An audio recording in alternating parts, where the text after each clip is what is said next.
Hi all, welcome to our channel. പുതിയൊരു വീഡിയോയിലേക്ക് എല്ലാവർക്കും സ്വാഗതം. ഇന്നിപ്പോൾ രാവിലെ തന്നെ നല്ല വെയിൽ കണ്ടപ്പോൾ ഉണ്ടല്ലോ, ഇനിയിപ്പോൾ നാളെ മുതൽ കാലവർഷം വീണ്ടും വരാൻ പോവാമെന്ന് കേട്ടു കേട്ടോ ന്യൂസിലൊക്കെ. അപ്പോൾ വേഗം ഞാൻ ഉണക്കി വെച്ച കുറച്ച് ഗോതമ്പും മഞ്ഞളൊക്കെ ഉണ്ടായിരുന്നേ, അതൊക്കെ എടുത്ത് ഒന്നും കൂടി ഒന്ന് ഉണക്കി വെക്കാമെന്ന് വിചാരിച്ച് എല്ലായിടത്തും മുറ്റത്ത് നിരത്തുന്നുണ്ട് കേട്ടോ. ഇനി എപ്പോഴാണ് മഴ പെയ്യാമെന്നൊന്നും അറിയില്ല. പിന്നെ കുറച്ച് ചുവന്ന മുളകും ഉണ്ടായിരുന്നു, അതപ്പോൾ കുറച്ചും കൂടി ഒന്ന് ഉണങ്ങണമായിരുന്നേ. അതുകൊണ്ട് അതൊക്കെ എടുത്ത് മുറ്റത്തേക്ക് എടുത്ത് ഇടുകയാണേ. ഈ ചുവന്ന മുളകൊക്കെ കുറച്ച് ഉണക്കം കുറഞ്ഞു കഴിഞ്ഞിട്ടുണ്ടെങ്കിൽ പിന്നെ പെട്ടെന്ന് പൊടിച്ചു കഴിഞ്ഞാൽ പൊടിയും കേടുവരും. അതുകൊണ്ട് ഞാൻ വിചാരിച്ചു ഏതായാലും കുറച്ചും കൂടി ഒന്ന് ഉണങ്ങിക്കോട്ടെ. ഇനിയിപ്പോൾ അതിനങ്ങനെ പ്രത്യേകിച്ചൊന്നും ചെയ്യാനില്ലല്ലോ, നമ്മൾ അതൊന്ന് വെയിലത്തിട്ട് കഴിഞ്ഞാൽ പിന്നെ മഴ വരുമ്പോൾ ഒന്ന് നോക്കി എടുത്ത് വെക്കണമെന്നല്ലേ ഉള്ളൂ. അങ്ങനെ എല്ലാം എടുത്ത് പുറത്തിടുകയാണ് കേട്ടോ. എനിക്കാണെങ്കിലുണ്ടല്ലോ പാത്രങ്ങളായാലും ഒക്കെ നമ്മൾ എടുത്തു കഴിഞ്ഞാൽ നല്ല വെയിലുള്ള സമയമാണെങ്കിൽ ഇങ്ങനെ ഉണക്കി വെക്കുന്നത് ഭയങ്കര ഇഷ്ടമാണ്. ഇനിയിപ്പോൾ നമ്മൾ ഇഡ്ഡലി പാത്രം അങ്ങനെയൊക്കെ ഉണ്ടാവുമല്ലോ, അതൊക്കെ നമ്മൾ എപ്പോഴെങ്കിലും അല്ലേ എടുക്കുള്ളൂ. അപ്പോൾ അത് എടുത്തു കഴിഞ്ഞാൽ നന്നായി കഴുകിയതിന് ശേഷം ഒന്നിങ്ങനെ ഉണക്കി വെച്ച് കഴിഞ്ഞാൽ നല്ലതല്ലേ. ഇല്ലെങ്കിൽ ചിലപ്പോൾ എന്താണെന്ന് വെച്ചാൽ നമ്മൾ പിന്നെ ആ ഒരു പാത്രം തുറന്ന് നോക്കുമ്പോൾ ഒരു വല്ലാത്തൊരു സ്മെല്ലൊക്കെ എനിക്ക് തോന്നാറുണ്ട് കേട്ടോ. അതുകൊണ്ടാണ് പറഞ്ഞത്. പിന്നെ ഇതൊക്കെ എടുത്ത് ഉണക്കി വെച്ച് കഴിഞ്ഞാൽ എന്താണെന്ന് വെച്ചാൽ നമുക്ക് വേണ്ടപ്പോൾ എടുത്ത് വേഗം കൊണ്ടുപോയി പൊടിച്ച് കൊണ്ടുവരാം. ഗോതമ്പായാലും മുളകായാലും മഞ്ഞളായാലും ഒക്കെ. മഴക്കാലത്ത് പിന്നെ എന്തായാലും നമുക്ക് ഉണക്കിയെടുക്കാനൊന്നും പറ്റില്ലല്ലോ. ഗോതമ്പൊക്കെ ആണെങ്കിൽ നമുക്ക് എപ്പോഴും ഇവിടെ ആവശ്യമാണേ. പിന്നെ അങ്ങനെ പൊടിയായി അങ്ങനെ വാങ്ങലുമില്ല, ഇങ്ങനെ വാങ്ങി കഴുകി ഉണക്കിയിട്ട് തന്നെയാണ് കേട്ടോ നമ്മൾ എടുക്കൽ. അല്ലാണ്ട് റെഡിമെയ്ഡ് പൊടി വാങ്ങുന്നത് വളരെ കുറവാണേ. തീരെ ഇല്ലെങ്കിൽ മാത്രമേ അങ്ങനെ വാങ്ങാറുള്ളൂ. മറ്റുള്ള ദിവസമൊക്കെ ഉണ്ടല്ലോ, ഞാൻ കുട്ടികളൊക്കെ പോയി കഴിഞ്ഞാൽ ചായയൊക്കെ കുടിച്ചിട്ട് കുറച്ച് നേരം ഫോണൊക്കെ നോക്കിയതിന് ശേഷം മാത്രമേ അവിടെ നിന്ന് എണീക്കുള്ളൂ. ഇന്നിപ്പോൾ ഈ വെയിലൊക്കെ കണ്ടപ്പോൾ ഇതൊക്കെ എടുത്ത് പുറത്തിടാമെന്ന് വിചാരിച്ച് വേഗം ചായയൊക്കെ കുടിച്ച് എല്ലാം എടുത്ത് മുറ്റത്തിടുകയായിരുന്നു കേട്ടോ. അങ്ങനെ അതൊക്കെ വെയിലത്തിട്ട് വാതിലൊക്കെ ചാരി ഞാൻ നേരെ അടുക്കളയിലേക്കാണ് കേട്ടോ. വാതിലെന്താ ചാരുന്നതെന്ന് വെച്ചാൽ ഞാനിങ്ങ് അടുക്കളയിലേക്ക് വന്നു കഴിഞ്ഞാൽ പുറത്താരും ഉണ്ടാവില്ലേ. പിന്നെ ഇപ്പോൾ പാമ്പുകളൊക്കെ ഉണ്ട് എന്നൊക്കെ പറയുന്നത് കേൾക്കുന്നുണ്ട്. അപ്പോൾ അതൊക്കെ പേടിച്ചിട്ടാണ് വാതിലൊക്കെ ചാരി വരുന്നത് കേട്ടോ. ഇനി നേരെ അടുക്കളയിലേക്ക് വന്നതിന് ശേഷം ചായ ഉണ്ടാക്കിയ പാത്രങ്ങളൊക്കെ കഴുകാനുണ്ട്. ചായ കുടിച്ച പാത്രങ്ങളുണ്ട്, അതെല്ലാം ഒന്ന് കഴുകിയെടുക്കണം. ഇത് എപ്പോഴും ഇങ്ങനെ തന്നെയാണ് കേട്ടോ. ചായ കുടിച്ചു കഴിഞ്ഞാൽ അപ്പോൾ തന്നെ വന്ന് പാത്രങ്ങൾ കഴുകാറൊന്നുമില്ലേ. ഒന്ന് മുറ്റത്തെല്ലാം ഇറങ്ങി പിന്നെ ഒന്ന് വീടിന് ചുറ്റും ഒന്ന് റൗണ്ട് അടിച്ച് അങ്ങനെയൊക്കെ വന്നിട്ടേ പിന്നെ പാത്രങ്ങളെല്ലാം കഴുകാറുള്ളൂ കേട്ടോ. പിന്നെ എന്താണെന്ന് വെച്ചാൽ കുട്ടികളൊക്കെ പോയി കഴിഞ്ഞാൽ പിന്നെ നമുക്ക് അങ്ങനെ തിരക്കൊന്നുമില്ലല്ലോ. അപ്പോൾ പിന്നെ ബാക്കിയെല്ലാം വളരെ പതുക്കെ ആയിരിക്കും കേട്ടോ. ഉച്ചയ്ക്ക് ഭക്ഷണം കഴിക്കുന്നതും ഒക്കെ ഒരു 2-2:30 ആവുമേ. അപ്പോൾ അതിനനുസരിച്ച് മെല്ലെയല്ലേ ചെയ്യേണ്ട ആവശ്യമുള്ളൂ. ഇന്നാണെങ്കിൽ രാവിലെ എണീക്കുമ്പോൾ ഒരു 5-5:30 എണീക്കുമ്പോൾ ഒക്കെ നല്ല മഴയായിരുന്നു കേട്ടോ. ഞാൻ വിചാരിച്ചു ഇന്ന് എന്തായാലും മുഴുവനും മഴയായിരിക്കും, ഇനിയിപ്പോൾ ഒന്നും ഉണക്കിയെടുക്കാനൊന്നും പറ്റൂല എന്നാട്ടോ അന്നേരം വിചാരിച്ചത്. പിന്നെ കുറച്ച് കഴിഞ്ഞപ്പോൾ ഒരു 7 മണിയൊക്കെ ആയപ്പോൾ നല്ല തെളിവ് വന്നേ. പിന്നെ മഴക്കാറോ അങ്ങനെയൊന്നും ഉണ്ടായിരുന്നില്ല. പിന്നെ എന്തായാലും എൻ്റെ ഗോതമ്പ് ഉണക്കലും മുളകുണക്കലും ഒക്കെ ഇന്നത്തോടെ എന്തായാലും തീരും കേട്ടോ. അപ്പോൾ പിന്നെ ഇനിയിപ്പോൾ മഴ പെയ്താലും കുഴപ്പമില്ല. പക്ഷേ എന്തായാലും മഴയൊക്കെ ആകുമ്പോൾ കുട്ടികൾക്കൊക്കെ ഭയങ്കര ബുദ്ധിമുട്ടല്ലേ. രാവിലെ എണീക്കാനൊക്കെ അവർക്കൊക്കെ ഭയങ്കര മടിയായിരിക്കുമല്ലോ സ്കൂളിൽ പോകേണ്ട സമയത്തൊക്കെ. ഞാനെപ്പോഴും വിചാരിക്കുവേ, ഈ മഴയുള്ള സമയത്ത് നമുക്ക് വെക്കേഷനൊക്കെ കിട്ടിക്കഴിഞ്ഞാൽ അത്ര നല്ലതല്ലേ. കുട്ടികൾക്കൊക്കെ എത്ര വേണമെങ്കിലും കിടന്നുറങ്ങാം, പിന്നെ അങ്ങനെ എവിടെയും പോകണ്ട, മഴയുള്ള സമയത്ത് വീട്ടിൽ തന്നെ ഇരിക്കാം. അപ്പോൾ നല്ല സുഖമല്ലേ നമുക്ക്. പിന്നെ ടെൻഷനും ഇല്ല. മഴയുള്ള സമയത്ത് കുട്ടികളൊക്കെ സ്കൂളിൽ പോയി കഴിഞ്ഞാൽ ഉള്ള ടെൻഷനും ഇല്ല. അങ്ങനെ എൻ്റെ പാത്രം കഴുകലൊക്കെ കഴിഞ്ഞിട്ടുണ്ട് കേട്ടോ. ഇനിയിപ്പോൾ ഞാൻ ഡൈനിങ് ടേബിളിൽ വെള്ളം കൊണ്ടുവെക്കുന്ന ആ ഒരു ജഗ്ഗും കൂടി കഴുകിയെടുക്കാമെന്ന് വിചാരിച്ചിട്ടാണ്. ഇപ്പോൾ മഴയായ സമയത്ത് ഇങ്ങനെ വെള്ളം കൊണ്ടുവെക്കലൊക്കെ കുറവായിരുന്നു കേട്ടോ. എന്താണെന്ന് വെച്ചാൽ ആരും അങ്ങനെ കുടിക്കുന്നില്ലല്ലോ. മഴയൊക്കെ നിന്ന് ഇപ്പോൾ വീണ്ടും ചൂട് വന്നപ്പോൾ എല്ലാവർക്കും വെള്ളം വേണമല്ലോ. അപ്പോൾ എല്ലാവരും കുടിക്കുന്നതുകൊണ്ട് കൊണ്ടുവെക്കാനും ഒരു ഇൻട്രസ്റ്റാണ്. മറ്റു കൊണ്ടുവച്ച് കഴിഞ്ഞാൽ അതിൽ തീരാണ്ട് ഇങ്ങനെ ഇരിക്കുന്ന കാണുമ്പോൾ പിന്നെ കൊണ്ടുവെക്കാൻ അത്ര വലിയൊരു ഇൻട്രസ്റ്റ് ഒന്നും തോന്നില്ല. കുട്ടികൾക്കൊക്കെ ആണെങ്കിലും നമ്മളിങ്ങനെ വെള്ളം കൊണ്ടുവച്ച് കഴിഞ്ഞാൽ അവർക്കും കുടിക്കാനൊരു ഇൻട്രസ്റ്റ് ആയിരിക്കുമല്ലോ. പിന്നെ ആരെങ്കിലും പെട്ടെന്നൊക്കെ വന്നു കഴിഞ്ഞാൽ അവർക്ക് എടുത്തു കൊടുക്കാനും എളുപ്പം. അപ്പോൾ നല്ലതല്ല. അങ്ങനെ ജഗ്ഗൊക്കെ കഴുകി എടുത്തിട്ടുണ്ട്. ഇനിയിപ്പോൾ കൈയോടെ തന്നെ വെള്ളം കൂടി അങ്ങ് കൊണ്ടുവയ്ക്കണം. നമ്മളിവിടെ കൂടുതലും ദാഹശമനി ഉണ്ടല്ലോ, അതിട്ടിട്ടാണ് കേട്ടോ വെള്ളം വെക്കൽ, കുടിക്കാനുള്ള വെള്ളം. പിന്നെ ചിലപ്പോൾ തുളസി ഇടും, ഇല്ലെങ്കിൽ ചിലപ്പോൾ മഞ്ഞൾ അങ്ങനെയൊക്കെ ഇടാറുണ്ട്. ഇല്ലെങ്കിൽ ഏലക്കായി അല്ലെങ്കിൽ ഗ്രാമ്പൂ ഇതൊക്കെ ഇടാറുണ്ട് കേട്ടോ. ചില സമയത്ത് ഓരോന്നോരോന്ന് മാറ്റി മാറ്റി പരീക്ഷിക്കാറുണ്ട് കേട്ടോ. ഞാൻ ആദ്യം കപ്പ് കൊണ്ട് ജഗ്ഗിലേക്ക് വെള്ളം മുക്കി ഒഴിക്കാമെന്ന് കേട്ടോ വിചാരിച്ചത്. പിന്നെ വേഗം ആവട്ടെ എന്ന് വിചാരിച്ച് പാത്രത്തോടെ എടുത്ത് ഒഴിക്കുവാന്നേ. ഇനി വേണം കേട്ടോ ബ്രേക്ക്ഫാസ്റ്റിൻ്റെ പരിപാടിയൊക്കെ നോക്കാൻ വേണ്ടിയിട്ട്.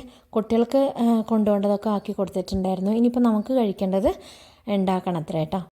ഇന്നത്തെ ബ്രേക്ക്ഫാസ്റ്റ് എന്താണെന്ന് വെച്ചാൽ ഇഡ്ഡലിയും സാമ്പാറും ചട്നിയായിരുന്നേ. പിന്നെ കുട്ടികൾക്ക് കഴിക്കാൻ വേണ്ടിയിട്ട് ദോശയും കൊണ്ടുപോകാൻ വേണ്ടിയിട്ട് ഇഡ്ഡലിയാണ് കേട്ടോ ഉണ്ടാക്കിയത്. രണ്ടും ഒരേ സാധനം തന്നെ രാവിലെയും ഉച്ചയ്ക്കും കഴിച്ച് ഒരു മടുപ്പ് വരണ്ടെന്ന് വിചാരിച്ച് രാവിലെ ഞാൻ ദോശ ഉണ്ടാക്കി കൊടുത്തിട്ടുണ്ടായിരുന്നു. നന്ദൂരാണെങ്കിൽ ഇഡ്ഡലി അത്ര വലിയ ഇഷ്ടമൊന്നുമില്ല കേട്ടോ. പിന്നെ എപ്പോഴെങ്കിലും അല്ലേ എന്ന് പറഞ്ഞത് കൊണ്ട് കൊണ്ടുപോയതാണ്. ആൾക്ക് ദോശയോടാണ് കൂടുതൽ ഇഷ്ടം. മീനുവിന് പിന്നെ അങ്ങനെയൊന്നുമില്ല, ആൾക്ക് എന്താണെന്ന് വെച്ചാൽ കൊണ്ടുപോയിക്കോളും. ഇഡ്ഡലി ദോശ എന്തെന്നായാലും കുഴപ്പമൊന്നുമില്ല. പിന്നെ ചോറ് കൊണ്ടുപോകാൻ അത്ര വലിയ താല്പര്യമൊന്നുമില്ല കേട്ടോ. എന്നാൽ പിന്നെ ഇനി ഞാൻ ഇഡ്ഡലി ഉണ്ടാക്കാൻ നോക്കട്ടെ കേട്ടോ. ഞാൻ ഇഡ്ഡലി ഉണ്ടാക്കുന്നതിന് മുന്നേ ഇഡ്ഡലീൻ്റെ ആ തട്ടിൽ കുറച്ച് വെളിച്ചെണ്ണ ആക്കാറുണ്ട്. അതൊന്ന് നമ്മൾ തേച്ച് കൊടുത്തു കഴിഞ്ഞാൽ ഇഡ്ഡലി നന്നായിട്ട് കിട്ടുമല്ലോ. അങ്ങനെ ഒട്ടിപ്പിടിക്കുകയൊന്നുമില്ല, നല്ല ഇതായിട്ട് കിട്ടും.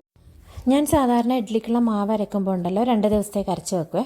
ഒരു ദിവസം ഇഡ്ഡലി ആക്കാം, ഒരു ദിവസം ദോശയാക്കാമല്ലോ.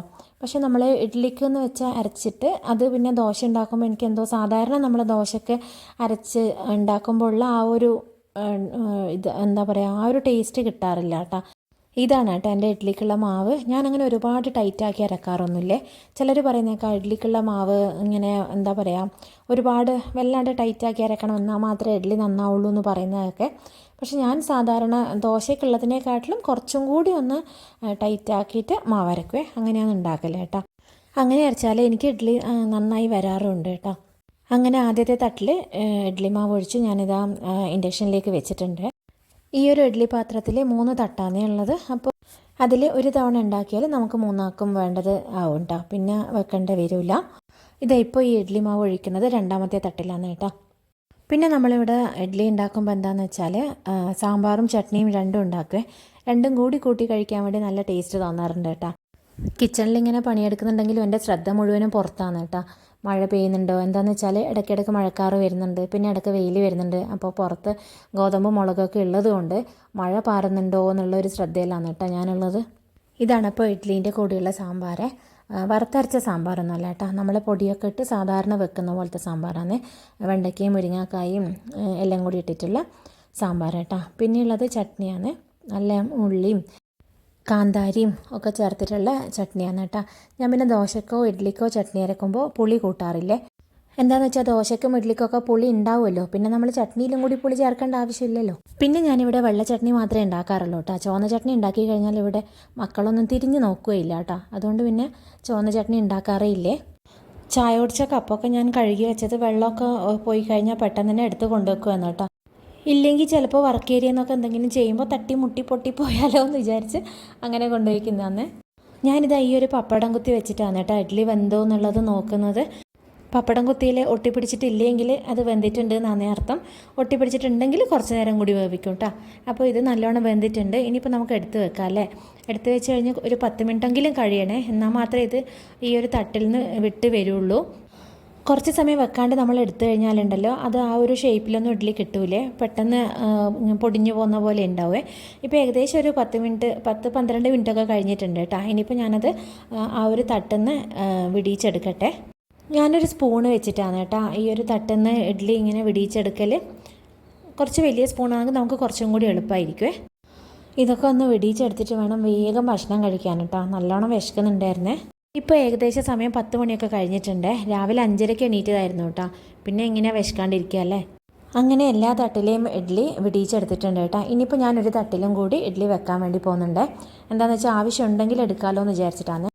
ഇനിയിപ്പോൾ അഥവാ ബാക്കിയായാലും കുഴപ്പമൊന്നുമില്ല, രാത്രി നമുക്ക് ചൂടാക്കി എടുക്കാമല്ലോ. രാവിലെ കുട്ടികൾക്ക് ദോശ ഉണ്ടാക്കിയിട്ട് ആ ഒരു ദോശക്കല്ല് അങ്ങനെ വെച്ചിട്ടുണ്ട് കേട്ടോ. അതിലപ്പോൾ ദോശ ഉണ്ടാക്കിയ പൊടിയൊക്കെ ഉണ്ടായിരുന്നേ. അപ്പോൾ അതൊക്കെ തുടച്ച് കളഞ്ഞ് കുറച്ച് വെളിച്ചെണ്ണ തേച്ച് കൊടുത്തതിന് ശേഷം വേണം എടുത്ത് വെക്കാൻ. എന്നാൽ മാത്രമേ ഇനിയിപ്പോൾ അടുത്ത തവണ ദോശ ഉണ്ടാക്കുമ്പോൾ കിട്ടുള്ളൂ കേട്ടോ. അങ്ങനെ ഞാനതിലെ പൊടിയൊക്കെ ഒന്ന് തുടച്ചെടുക്കുന്നുണ്ട്. പിന്നെ അതിന് ശേഷം കുറച്ച് വെളിച്ചെണ്ണ ആക്കി കൊടുക്കാം കേട്ടോ. വെളിച്ചെണ്ണയോ നെയ്യോ ഏതായാലും മതി. ഞാൻ വെളിച്ചെണ്ണയാണ് ആക്കി കൊടുക്കൽ. അത് നേരെ വർക്ക് ഏരിയയിലേക്കാട്ടോ കൊണ്ടുവയ്ക്കുന്നത്. അങ്ങനെ ഇഡ്ഡലിയൊക്കെ സെറ്റ് ആയിട്ടുണ്ട് കേട്ടോ. ഇനിയിപ്പോൾ നമുക്ക് വേഗം പ്ലേറ്റ് എടുക്കാം, വേഗം കഴിക്കാൻ നോക്കാം അല്ലേ. ഇഡ്ഡലിയും സാമ്പാറും ചട്നിയും എല്ലാം ഞാൻ എടുത്ത് മേശപ്പുറത്ത് കൊണ്ടുവെക്കുന്നുണ്ട് കേട്ടോ.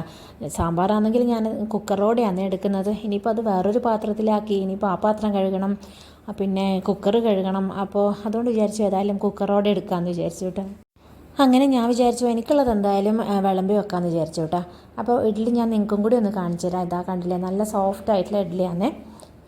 കണ്ടോ, ഇതാ അങ്ങനെ മുറിച്ചെടുക്കുമ്പോൾ ഇതാ അടിപൊളി ഇഡ്ഡലി ആയിരുന്നു കേട്ടോ. എന്നാൽ ഇനിയിപ്പോൾ കഴിക്കാൻ നോക്കട്ടെ. സുനിയേട്ടനെ കാത്തുനിന്നാൽ ശരിയാവില്ല, എനിക്ക് നല്ല വിശപ്പാണ് കേട്ടോ. അതുകൊണ്ട് ഏതായാലും വരട്ടെ, ആൾ വരട്ടെ, അപ്പോഴേക്കും എടുത്ത് വെക്കാമെന്ന് വിചാരിച്ച്. അപ്പോൾ ഞാനിതാ വിളമ്പിക്കൊണ്ടിരിക്കുമ്പോഴേക്കും ആളെത്തിയിട്ടുണ്ടായിരുന്നു കേട്ടോ. ആദ്യം നമുക്ക് കുറച്ച് ചട്നി എടുക്കാം, പിന്നെ കുറച്ച് സാമ്പാർ വിളമ്പാം. ഇതൊക്കെ ഇങ്ങനെ വിളമ്പുന്ന കാണുമ്പോൾ ഉണ്ടല്ലോ, വോയിസ് ഓവർ കൊടുക്കുമ്പോൾ എനിക്കിങ്ങനെ വായിൽ കപ്പലൊടിക്കേണ്ട വെള്ളം വരുന്നുണ്ട്. ഇഡ്ഡലിയും ചട്നിയും സാമ്പാറും എല്ലാം കൂടി ഒന്നിച്ച് ഇങ്ങനെ കുഴച്ച് കഴിക്കുമ്പോണ്ടല്ലോ നല്ല ടേസ്റ്റ് അല്ലേ. ഈ ഒരു കോമ്പിനേഷൻ ഇഷ്ടമുള്ളവരുണ്ടെങ്കിൽ എന്തായാലും കമൻറ്റ് ചെയ്യണം കേട്ടോ. അങ്ങനെ ഞാൻ കഴിച്ചു തുടങ്ങുമ്പോഴേക്കും സുനിയേട്ടനും എത്തിയിട്ടുണ്ടായിരുന്നു കേട്ടോ. അപ്പോൾ നമ്മൾ രണ്ടുപേരും കൂടി ബ്രേക്ക്ഫാസ്റ്റൊക്കെ കഴിച്ചു. ഇന്നത്തെ വീഡിയോ നമുക്ക് ഇവിടെ വൈൻഡപ്പ് ചെയ്താലോ. ഇനി ഒരു പുതിയ വീഡിയോ വരുന്നത് വരെ എല്ലാവർക്കും ടാറ്റാ. Thanks for watching.